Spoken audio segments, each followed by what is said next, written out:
پاراستن و بەهێزکردنیان وەستاوەتە سەر کەسوکاری شەهیدانی کۆمەڵی دادگەری نمونەی خۆڕاگری و بێرین و هەمیشە لە کاتە سەخت و دژوارەکان لە خزمەتکردن بە ڕابوونی ئیسلامی و بەردەوامی ئەم سەحوەیە هەوڵ و تێکۆشانیان هەبووە. لە ئێستاشدا دەڵێن هەموو هەوڵێکمان بۆ ئەوەیە ئەم حیزبە سەر بخەین و زۆرترین دەنگ بەدەست بهێنێت، چونکە پێمان وایە لە ئێستا و لە ڕابردووشدا کۆمەڵی دادگەری پاڵپشمان بووە. ئێمەوەکو کەسوکاری شەیدان هاتوون بۆ ئێرە زۆر سەربەرزین بە شەیدەکانمان ئەلحەمدوللا.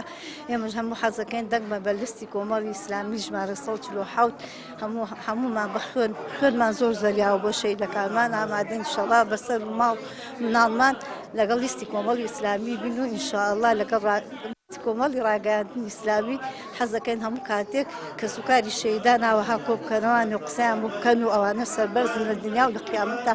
ئێمەش بە خوێنی ئەو شەیدانەمان هاتوون بۆ ئێرە بە خاتری شەیدەکانمان. داوام لە کەسوکاری شەیدان هەیە دەنگی خۆیان بەزایان نێن ئەو دەنگە بن بە دەنگی بە ژمارە 147 بۆ ئەوەی کە خوێنی شەیدەکانان بە پیرۆنەچێ هەمویان ئەمە بۆ دنیا و قیامەتیشان ئەمێنێت توانێت نەچن هیچ کەسێکە دەنگ بن بە لیستێکی کە دەنگ بن بە کۆمەڵی دادگەری هەموو لایەک ئینشاءالله.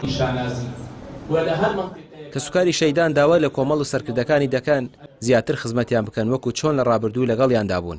ئەوانیش بەڵێنی پشتیوانی و سەرخستنی لیستی کۆمەڵ بە ئەرکی لە پێشینیان دەزان و دەڵێن هەموو هەوڵێکمان بۆ ئەمەیە. سپاس بەخوای گەورە کاردانێکی زۆر باشیان هەبووە هەم لە ڕابردووە هەم لا داهاتووە هیوای سەرکەوتنیشان بۆ ئەخوازم هیوادارم هەر بەرەو پێش بڕۆن ئینشەڵڵا. وڵای پیانەڵم هەتا بتوان دەنگ بە کۆمەڵی ئیسلامی بن هەتا بتوانن پشتیوانیان بن چونکە لەخوا بەزە هەتا توانیانە پشتیوانی فەقیر و هەژارە مخێ پشتیوانی مناڵی بێباوک بوون یان یەکێک وەکو خۆم من زۆر سپاسیانەکەم هەموو کاتی هاوکارم بوون.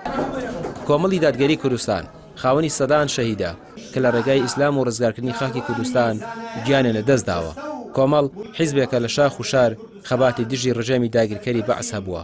هەر بۆیە کە سوکاری شەهیدانی ئەم حیزبە ئێستا پاڵپشتیکاری کۆمەڵن و داواش لە هاوڵاتیان دەکەن کۆمەڵی دادگەری سەر بخەن. ڕامیار عوسمان کەناڵی پێیام سلێمانی.